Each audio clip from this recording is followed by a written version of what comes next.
This is Battleground PA, a PennLive podcast discussing the issues that matter to Pennsylvanians and documenting the events in the Keystone State and beyond that could shape how you vote in the 2024 elections. Well, greetings, everyone. Once again, this is Joyce Davis, and I'm PennLive's Outreach and Opinion Editor, and this is Battleground PA. We are here with a little bit of an exciting development. We're not going to talk about what people over 40 think anymore. This segment is going to be dedicated to focusing on what young people think. And we hope to continue to do this as throughout the year as we lead up to the 2024 elections. But as you know, we still have our trusted, reliable, wise analyst, Rogette Harris, who hails for the Democrat, and Jeffrey Lord, who is a Republican pundit. But we have brought into our conversation today Samuel Pimental. And Samuel, say your name correctly for me in case I'm getting it wrong. Pimental. All right. So Sam is here because he has worked with us now for probably more than a year. Sam started as an intern with the World Affairs Council of Harrisburg and PennLive during the summer internship program that we sponsor for high school and college students.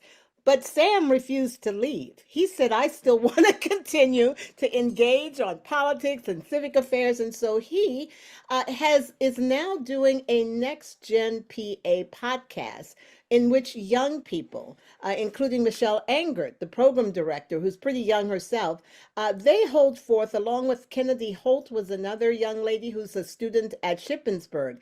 But they hold forth on the same issues Rogette and Jeffrey and I have been talking about, except I think there might be, correct me if I'm wrong, a generational divide. And that's what we're going to talk about today. Let's start now with Sam. Tell us first a little bit about yourself. Hi, it's great to be here. Thank you for the introduction. And so I'm currently a high school senior, a couple weeks away from graduation, actually. And Joyce is right. I have been very active, at least to the best of my ability, in civic and political affairs, as personally, I do believe that my generation will be the one to finally make the change. And there is, I hope, a big change coming as many young people, my generation, are dissatisfied with a lot of issues and ideologies that are being presented their way, myself being included. And I'm just incredibly happy to be here, and I do want to get as involved civically as possible.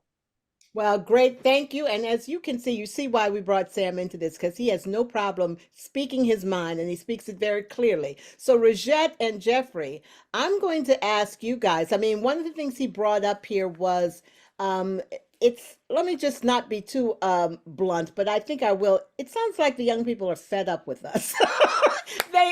They don't like the way we've been leading the world. And I think I sent you guys an article that actually talked about there might be hope for overcoming our partisan divide with this next generation coming in. So I'm going to turn to you guys. First, let's just, Sam, as you look at the state of politics and everything, what do you see as one of the top issues that we have to address? I think, and this could be for both people on sides, is really that partisan divide. I think many young people feel as though that is what's driving the conversation, is whether you're Republican or you're Democrat, not what is best for the people. And in a government which is supposed to be for the people and by the people, I think it's hard as a young person to really get excited about going to vote when you know that you're not voting for issues that you believe you and your community are having, but that are being spun by two political parties. So I really think that the partisan divide is a huge issue for my generation specifically, and one we really want to address. So Jeffrey and Rogette, let's bring you in here. You heard that from Sam. How do you respond to a young person who says you guys are too stuck in your party politics? I mean, Rogette, how do you respond to Sam who says you keep pushing the Democrats and you're not really pushing the issues? Well, at being 40, my generation isn't in power either. I think we might have a little bit more in common than you would think. But when you look at the makeup of the political party, and this is an argument that I think every generation makes, in all honesty, it's not the first time I've heard it, but we live in Pennsylvania. Whether we like it or not, Pennsylvania is a closed primary state. So if you want to be able to vote in a primary, for instance, you're going to have to pick a side. There's a lot of people that have been pushing for open primaries. I think it's fair to say that it's not going to happen because it doesn't benefit the two political parties, which you were just talking about, Sam. But when you have states like Pennsylvania where you have to pick a party because that's the law, what I would say is, to get involved. Unfortunately, whether we like it or not, especially if you're in Congress, for instance, you're always running. You're only in office every 2 years. So you're going to cater to the people who vote. And that's not your generation. That's not even my generation. It is the baby boomers and above that vote, which is why their issues are talked about more than, say, student loans. So I think That would be me. That would be me, baby boomer. Me. So I do think we have to be realistic by getting involved. I know the youngest person in Congress lives in Florida is 27 year old.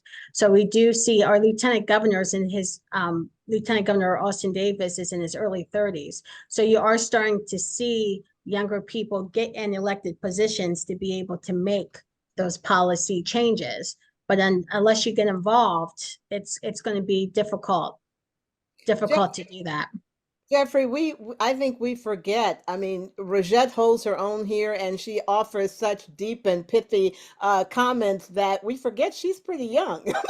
40 is still right there with the younger generation. So, Jeffrey, how do you respond to Sam when he worries about we're too party focused?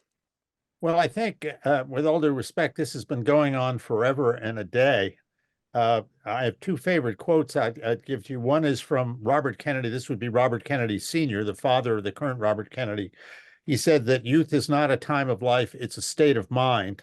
And the other one is from Winston Churchill, who said, if you're not a liberal when you're 20, you have no heart. If you're not a conservative by the time you're 40, you have no brain. And my point in all this is that every generation, mine certainly included, ours included, Joyce, tends to think the same thing. We're dealing with an older generation that's a bunch of old fogies. They're out of touch. I remember many discussions with my parents when I was in high school and college about this kind of thing. And time moves on. Issues can change, but they don't change in a sense. And so what you're bringing is fresh thought, but it's never anything, I don't believe, as, radical. It's just the sort of inevitable, the aging process. And I would guarantee you that right now, there are young children out there who are looking at Sam and saying, what an old fogey. Maybe so, maybe so. I mean, the point is well made, Sam, that even when we were young, when we were your age, we were ready to change the world. And to be honest, we did change the world a lot. To be honest, things changed dramatically in that generation. But Sam, as you look out now at for young people, at what you see as the top issues, if they're I don't know, are you able to vote yet, Sam? Are you 18 yet? I did just vote in the primary, actually. Okay. So, yeah. Good for you.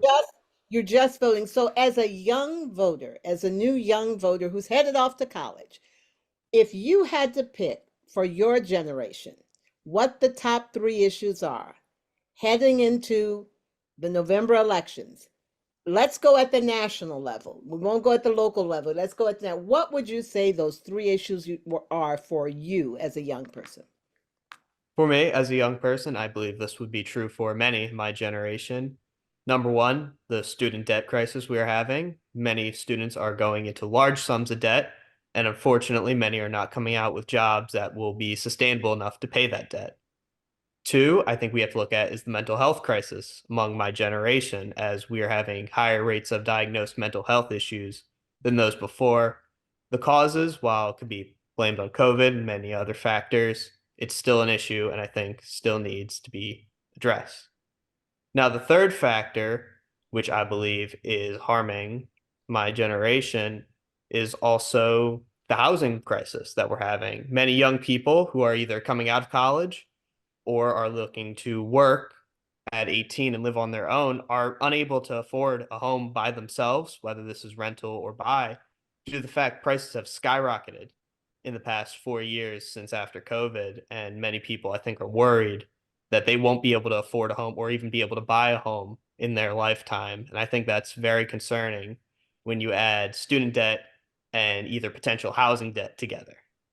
So you guys heard it, Rogette and Jeffrey. You heard his top three issues. It makes sense that it's and I know for you, Rogette, it's the same. Although you've gotten some relief, the tuition, the what is it, the debt, the student debt, and the mental health and housing crisis, which is kind of the economy, right, Jeffrey? That's really part of the economy. So, okay, make the case, each one of you, to this young voter, why the Republican Party or the Democrat Party best has the best solutions for these young people. Jeffrey, why don't you get started? Well, I have to say, when it comes to student debt, I don't think either the Republican or Democratic Party are stepping up. And I say it for this reason. As a college graduate myself, I went to Franklin and Marshall College, and I had to work my little tail off, and my parents helped. And the tuition at that point was something like $4,000 a year. Oh my goodness, so Right. much. And now it is skyrocketed. And the thing that I don't think people are paying attention to is not just F&M, it's every college out there. Why is this happening? And I think that the issue becomes not the debt per se, but why is the debt happening? And I think it's happening because colleges tend to be spendthrifts. Well, just on that point, I'm going to let Rogette come in here just on that point. But, and you're right. I mean, if you look around the world, and I mean around the whole world, no other generation of students, no other students are faced with this issue. Nowhere. I mean, in all the developed countries of Europe, and no one comes out with this kind of debt. Rogette, what do the Democrats say about this? Well, President Biden did try to push through a student loan relief. As we all know, the Supreme Court struck it down. So through executive order, he was able to relieve some relief. So I would actually argue the Democrat Party has at least attempted to take the issue up and try to relieve relief for students. But it's definitely an issue. It plays into the mental health issues and especially the housing issues that Sam brought up. You have all this debt, and when you get out of school, the jobs aren't always there as far as the salary wage to be able to, say, purchase a home or whatnot and then pay off that debt. As we know, people are putting off starting families for financial reasons. So it's definitely an issue that needs to continue to be dealt with, even though I would argue that the current president did try to deal with it, but the courts got in the way. Sam, I'll have to say, as I'm listening to this too, I mean, I think Rogette has a point. I mean, Biden has been out there trying to relieve this debt, but he's been pushed back every time. And Jeffrey will tell you because there's fiscal issues, but taxpayers don't want to necessarily subsidize it. But are you convinced that even the Biden administration is doing enough or is trying hard enough to deal with this issue? I will say I do think they're trying. However, unfortunately, by the results, I don't think it is enough. And there's fair reason to concern for if this does go through the burden on taxpayers, which then again, sure, maybe your student debt hopefully would be relieved, but I would be concerned that maybe it would add an extra tax burden on top of maybe the student debt you have. So I unfortunately don't think either party, the Republicans or Democrats, have brought up and passed through solutions that really would change the state of the student debt crisis. But see, that's why Jeffrey's point is well made too. And I really think, Jeffrey, you make a very good point about we need to look at the system. How did we allow this system to And basically it gets complicated because in our state, as in others, you have two kinds of colleges. You have state universities which obviously receives some amount of taxpayer dollars here. So therefore, the legislature, in our case, the governor of the moment, have some control over this. But then you have private institutions like the one I went to, and the government has no control really, or very little control over them. And how do you rein them in? I mean, that's something they've got to do on their own, I guess. And I don't really know what the answer is to it. Well, how you rein it in is the market economy. I mean, I will, Sam, I'm thinking that you will probably tell us that not everybody in your class is necessarily headed directly to college or feels that they need to head directly to college because of these economic issues, right? I mean, we're hearing a lot of kids are looking for alternative paths. That is actually correct. And I think it is partly a response to the type of jobs they're seeing maybe their millennial peers getting after college as they have 4-year degree and are working at Sheets, which Okay. And again, Joyce, one other thing, rare praise for Governor Shapiro. I think he has hit on something when he says he's not going to be looking for people who have a college degree to work in state government, that you don't need one, that a high school degree is enough. I think that's an interesting situation. I mean, I understand why we got into the college degree thing, and it's because without doubt, the greatest generation and the Depression era and all of this kind of thing. And when they had kids like myself, they were bound and determined that their kids were going to get a college education. Well, mission accomplished. Now I'm not so sure that it's as necessary as it once might have seemed to them, but we will see. Or that the way it's being done. I mean, how did we get that you go 4 years, live in a luxurious dorm, eat fine food, party all night long? How did that get to be the path to college? I don't know, but I want to go back.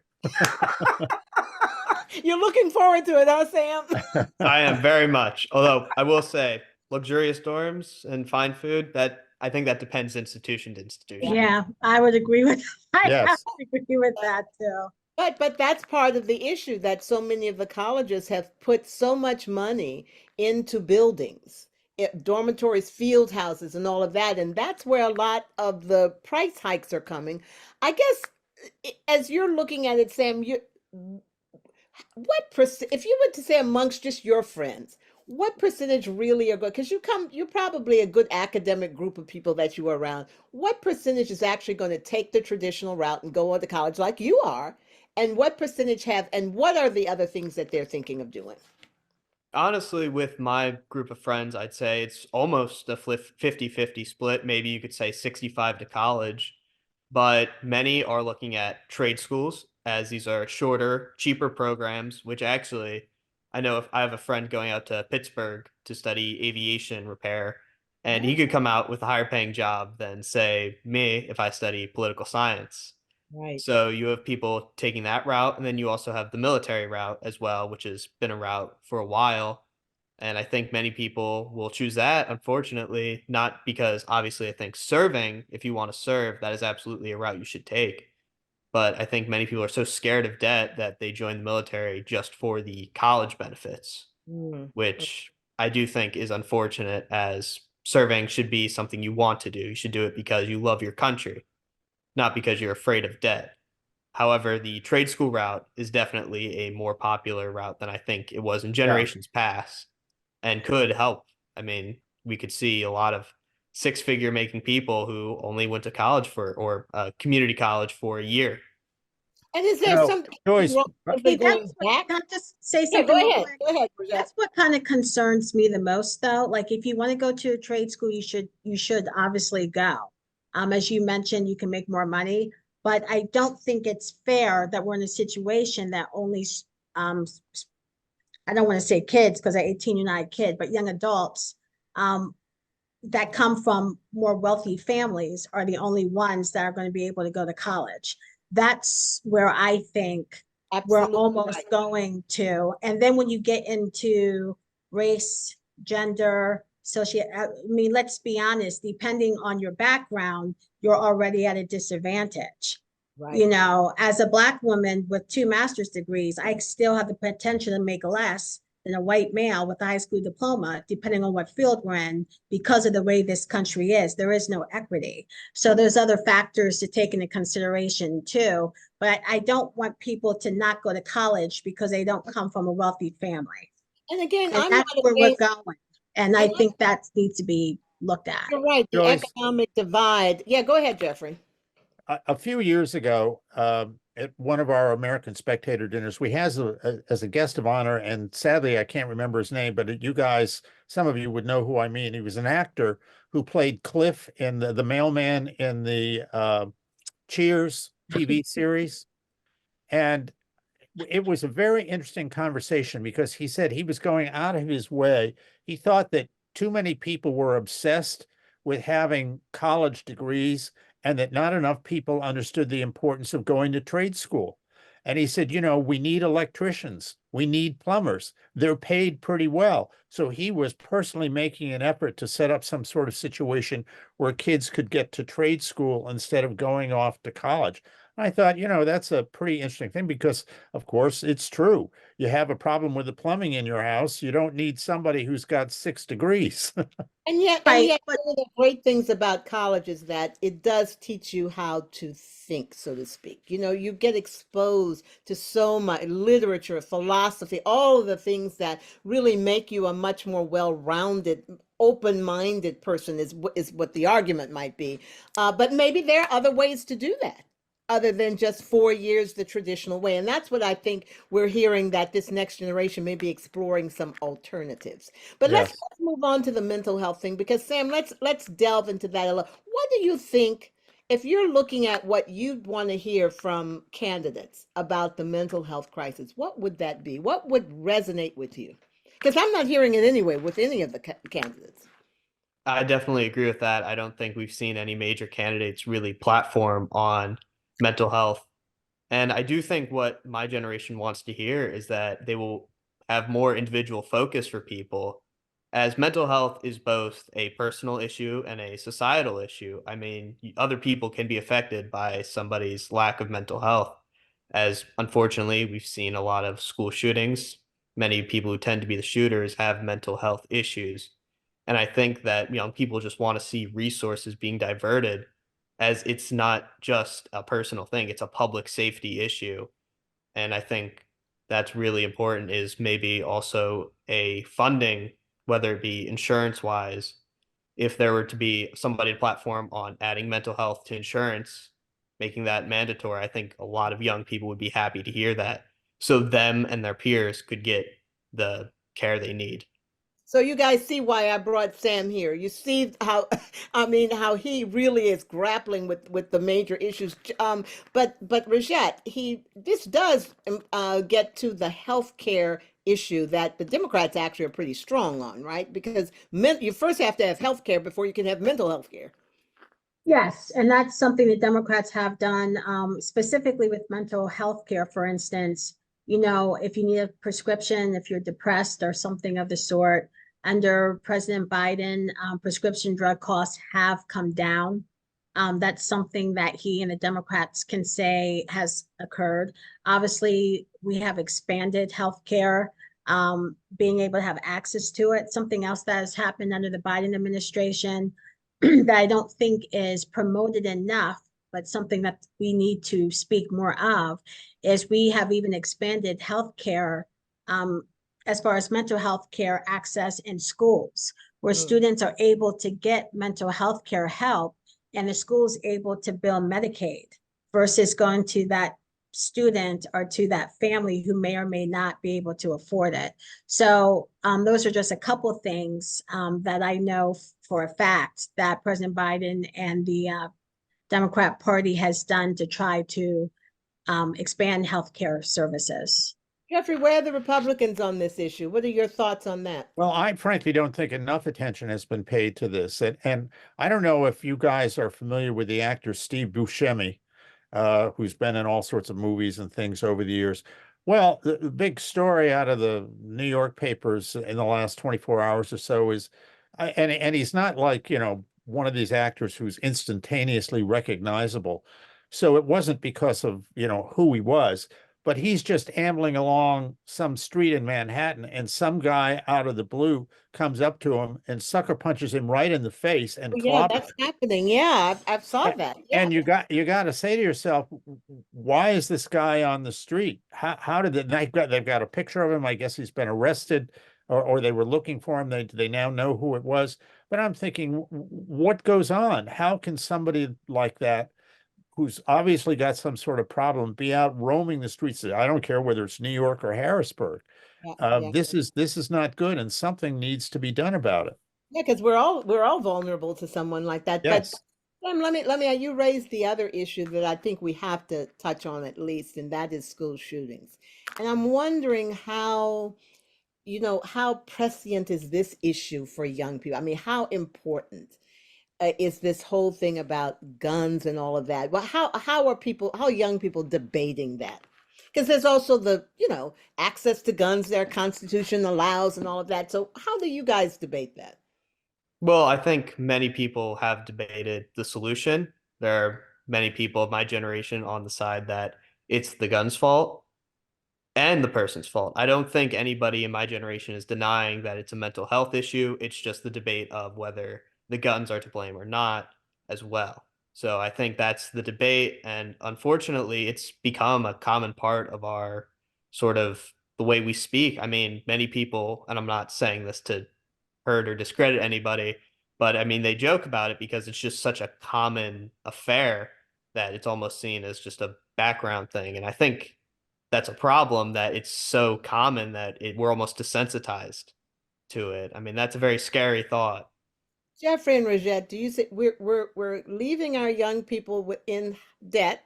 They can't afford to get a house, and they just live with the possibility that someone will come into their school and shoot them up. Rogette, you want to comment on that? I mean, that's a sad state of affairs to leave the world for our young people. Now, this is where I would argue the political divide is huge. Because as we all know, the Second Amendment has always been a big issue. Democrats have been pushing for gun control. I'm speaking for myself now, not just for the party. We do have individuals who have the mental health issues that are not just in schools, but in general with these mass shootings and every day, that aren't getting the help that they need, whether they're parents, whether schools ignoring the warning signs. But then we also just have really bad people too, who are going out and shooting and whatnot too. So, we have the mental health aspect of it, but then we also need to make sure that guns don't get in the hands of people who are going to misuse that privilege, basically, of owning a gun and using it against people. So it's been an issue, a huge issue that both sides have been fighting about, probably before any of us have been alive, in all honesty. Well, Um, but when you say that, literally the first I remember hearing about gun control was when I was a kid and President Kennedy was assassinated. And how did Lee Harvey Oswald get his Mannlicher rifle, whatever that he used to kill the president? Since that time, this issue has grown and grown and grown and grown, and now it's no longer about shooting just some prominent person. Like, I worked for President Reagan, and he was shot and almost was killed, a couple months after he took office. It's no longer about that. It's about regular folks wandering around the streets or schools or what have you in doing this. And I don't think that anybody has come up with the acceptable solution. But do you see any softening of the Republican stance that don't touch the guns under any circumstance? I mean, I'm going to just put it out there. I think I see some softening of that in Pennsylvania and elsewhere. Is that right or wrong? I mean, because we're getting more gun control legislation. I'm not so sure of that, Joyce. I just, one of my first dawning recognitions of how this was playing as a political issue, I was in high school when, in 1968, when there was a Senate race between then Democratic incumbent Senator Joe Clark, a former Philadelphia mayor, and Republican Congressman Dick Schweiker. And this being 1968, we'd seen the assassination of President Kennedy, Dr. King, Robert Kennedy, various riots in Newark and Detroit and that sort of thing. And of a sudden, gun control was a hot political issue. And Senator Clark was very much on the gun control side of the argument. Well, he got clobbered for his Senate race. The reason being that, and I think this is often a problem with political observers, not from Pennsylvania, they look at Pennsylvania and they see Philadelphia and Pittsburgh, and they seem to forget that there's all this place in between where you've got plenty of people who own guns, who are hunters and all of that sort of thing. And so gun control became a big issue, and it didn't work well for Senator Clark. That was sort of my introduction to this, and I don't know that a whole lot of it has changed. I don't know. I would argue that some of it has changed, but maybe Sam's generation will be the one to solve this one as well, to find some middle ground here. But let's move on to the final thing that we really have to talk about, because like Jeffrey is always telling us, it's the economy, stupid. So even when Sam spoke about housing, he's actually talking about how are we shaping this economy. And that is probably a generational divide too, because the baby boomers, they've got their houses, right? So, we're okay, but it's the next generation coming up that has to figure out how to break into this. So what do we tell Sam about who's offering the better options for housing, for lowering of prices, all of that? Jeff, you want to go first and let Well, Jeff. I think this is the age-old argument between Republicans and Democrats. Republicans would say, stop spending all this government money because it causes inflation. It causes all kinds of problems with the economy. Democrats, on the other hand, say, well, like Joe Biden is saying lately, it's all those capitalists who are lessening the content of their product. I Yeah, think even Senator Casey has gotten onto this, yeah. and it doesn't have to do with that. But that divide has been around for a long time, and I don't really see it changing. Rogette, what are your thoughts? How are you going to convince Sam that the Democrats really have the answer to this? Are you speaking, we're speaking about the homeless specifically, Sam? You're speaking about the large homeless population? I know about homes, the cost of housing. Oh, the cost of Yeah, housing. the economy. Yeah, yes. Well, I think everything we've spoken about so far kind of plays into that, into the cost, especially since COVID. As we know, prices have gone up. They've gone down a little bit, but the inflation is still high. But if we don't fix the student debt issue, if we Yeah. don't raise the minimum wage, something that Democrats have been pushing for, that Republicans aren't for, if we don't focus on not just a minimum wage, but a living wage, obviously Pennsylvania especially, we have a brain drain. We have some of the best schools, but we don't have any industries here. We have government and healthcare, literally. That's true. That's true. So, there's a lot of issues that play into, in my opinion, the ability to buy a house. Because as we all know, it's not just Sam's generation. It literally is only the baby boomers Yep. who are able to buy houses. I would argue everyone under the age of 60. And that can't be good. Probably That renting. can't be good for so somebody's got to really look at that. So Sam, you've heard all of their arguments. Is there anything else you want to leave us with that's just pressing upon you as a young person, or on even your generation? I mean, what is it that you think we need to know? I really do think that it is, as a whole, the economy which is going to kill my generation at this moment. I mean, the thing is, we're being told that you guys are going to get paid more than any generation before. We're also going to have to spend more than any other generation before. So any extra earnings we make is going to be negated. And I think, as you mentioned, college is a great place to share ideas and to have those intellectual discussions and philosophy. However, if it's not going to be open to a certain generation, then what is the point of having those institutions, Yeah. right? And I think it does come down to, as Rogette mentioned, disadvantaged communities. And as Jeffrey mentioned, just a lot of money being kind of mismanaged at these colleges. So I do think that it's easy as a young person get disillusioned when you're going to have to go in heavy debt to not Mm. make much more than you would have if you didn't. So I So really do Sam, think the economy is a major concern for my so generation. Sam, you have two choices: be president of the United States or president of a college. And I don't know, one president has got a lot of debt, legal debt right now. So we will see.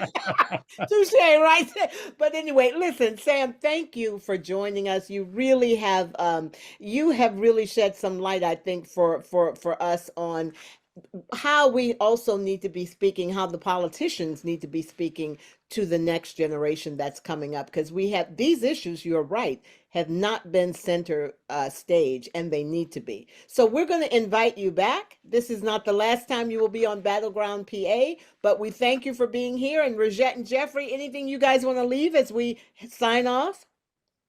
I grow younger by the year, so enough said. Very good, Jeffrey. Rogette? I would just say change starts at the ballot box. Yeah. Just encourage you and your friends and your age group not to be illusioned, to get involved, because that's where change is going to take place.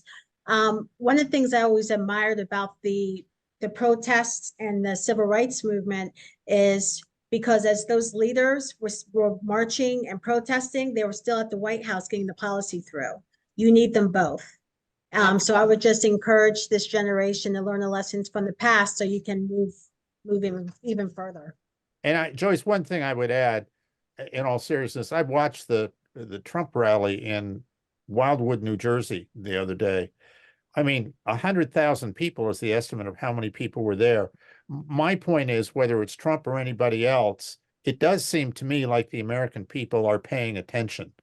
And how this will all work, your guess is as good as mine. But the fact that you see people turning out, whether it's for Trump or Joe Biden or their local candidate for county commissioner, that I think is all to the good.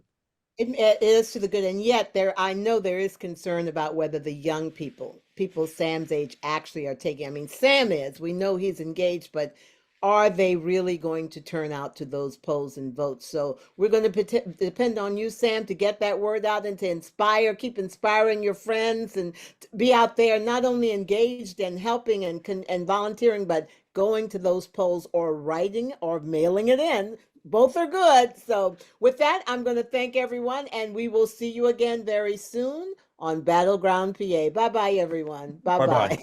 Bye.